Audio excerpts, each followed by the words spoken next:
Dividing assets in New Jersey is different than some other states. We are not a community property state. Rather, we're an equitable distribution state. And so some parties ask, does that mean I get half? Do we divide everything perfectly in half? Equitable distribution doesn't mean 50-50. It means what's equitable under the circumstances.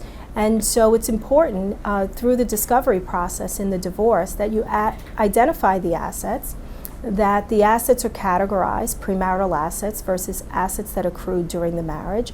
And you also look at the family's liabilities, because the liabilities are divided just as much as the assets are. And that often comes as a surprise to some spouses who perhaps were the dependent spouse, and there's credit card debt, and the dependent spouse is saying, wait a minute, why do I have to share in the debt? You share in the assets, you share in the liabilities.